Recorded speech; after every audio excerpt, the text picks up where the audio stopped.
pessoal, eu sou a Fabiana Franchini, sejam bem-vindos à nossa sexta videoaula do projeto de reforço das aulas de agrometeorologia.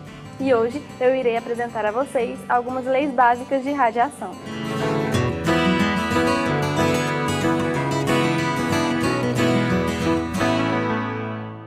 E a nossa primeira lei de hoje é a lei de Stefan-Boltzmann. Essa lei nos diz que todo corpo que possui energia, ou seja, que tem temperatura acima de 0 Kelvin, emite radiação. E essa radiação é proporcional à quarta potência de sua temperatura.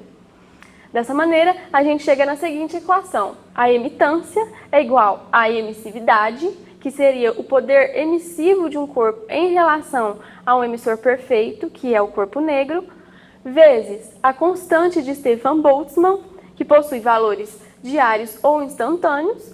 No caso de valores instantâneos, nós usamos 5,67 vezes 10 a menos 8 watts por metro quadrado, Kelvin à quarta.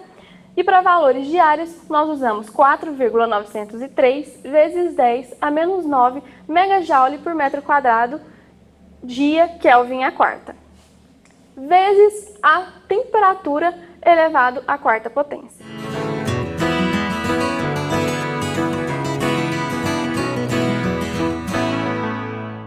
Para exemplificar, qual seria então a emitância instantânea para a superfície mais externa do Sol, que possui temperatura aproximada de 5.500 graus Celsius, e para a superfície terrestre, com a temperatura de aproximadamente 14 graus Celsius?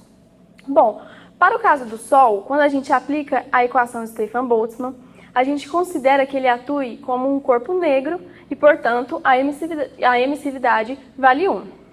Então, nesse caso, ficaria que a emitância do Sol é igual a 1 vezes.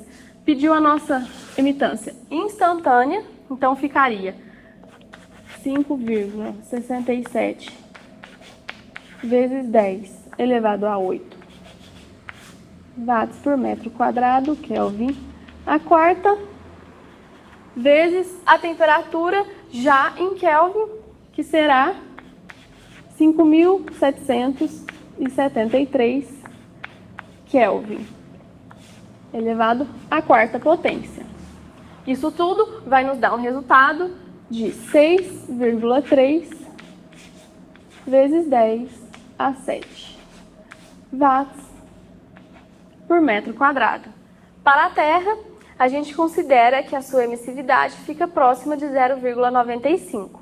Nesse caso, a emitância da Terra será 0,95 vezes 5,67 vezes 10 a menos 8 watts metro quadrado, Kelvin à quarta, vezes a temperatura já em Kelvin também, que será 287 Kelvin à quarta, que vai nos dar um resultado de 365,4 watts metro quadrado.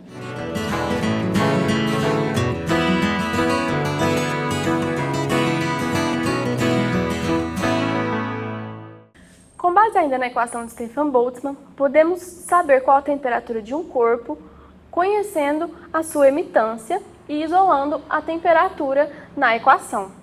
Este é o princípio que é usado nos termômetros de infravermelho, como este aqui.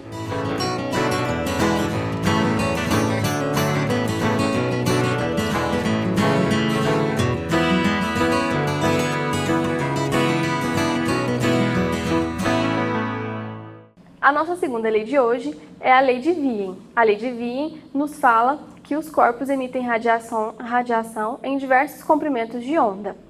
No entanto, há um momento em que a emitância é máxima em um determinado comprimento de onda. E para sabermos qual é esse pico no qual a emitância é máxima, basta conhecermos a temperatura e aplicarmos na fórmula que é dada pela lei. Seria o produto entre a temperatura e o comprimento de máxima emitância, que é igual a 2.898 micrômetros Kelvin.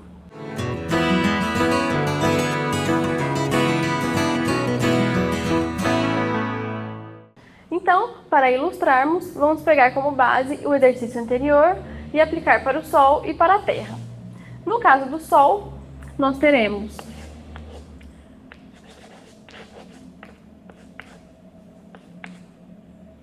2.898 micrômetros Kelvin sobre 5.773, que é a temperatura já em Kelvin, que vai nos dar um resultado de meio micrômetro. Para acharmos qual é o comprimento onde a emitância é máxima para a Terra, a gente faz da mesma forma. 2.898 micrômetros Kelvin sobre a temperatura já em Kelvin, que será 287 Kelvin. Vai nos dar um resultado de 10,8 micrômetros.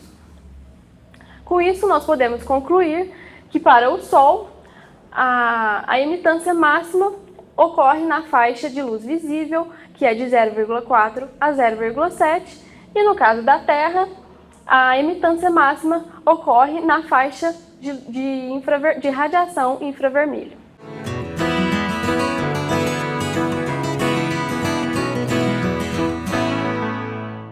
A radiação, ao interagir com o corpo, pode ser absorvida, refletida ou transmitida. A porção de radiação que não foi nem absorvida e nem refletida, que é o que chamamos de radiação direta, depende do ângulo zenital. É o que nos diz a equação do cosseno de Lambert. É a radiação que incide na superfície igual à radiação normal ou perpendicular à radiação incidente vezes o cosseno do ângulo zenital. Tomando como base a radiação solar, no nascer e no pôr do sol, quando o ângulo zenital é 90, a nossa radiação será nula, pois cosseno de 90 é zero. Por outro lado, ao meio-dia, a radiação será máxima, pois teremos menores valores de ângulos zenitais.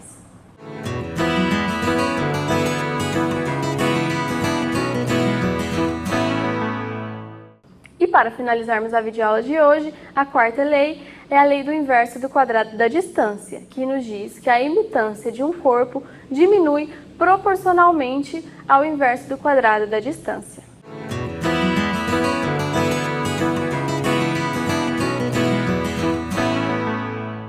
Para demonstrarmos então, vamos imaginar uma lâmpada com um fluxo de 100 ou 60 watts, então a gente pode chamar de F, e calcular qual seria a sua emitância em um ponto a 1 metro de distância e depois a um outro ponto a 2 metros de distância. É importante a gente saber que a lâmpada emite radiação para todos os lados, comparando-se como uma esfera, com um raio de 1 metro e um outro raio de 2 metros. Então, no caso da distância de 1 metro, a gente vai ter aqui a emitância 1 é igual ao fluxo sobre a área. A área da esfera, 4πr1 ao quadrado. E no caso da emitância, a 2 metros de distância, vai ser que a emitância 2 é igual ao fluxo sobre a área também. Como o nosso fluxo é o mesmo, a gente pode, então, igualar essas duas equações. Dessa maneira, a gente tem que E1 vezes 4πr1 ao quadrado é igual a E2 vezes 4πr2 ao quadrado. 4π a gente pode cortar com 4π. Dessa maneira, a gente tem que E2 é igual a meio ao quadrado vezes E1. Portanto, E2 é igual a 1/4 de E1. Assim, a gente pode concluir que ao dobrarmos a distância, a gente não diminui pela metade, e sim pelo inverso do quadrado da distância, a emitância. Com isso, encerramos a nossa videoaula de hoje. Espero que tenham gostado e até a próxima. Tchau, pessoal!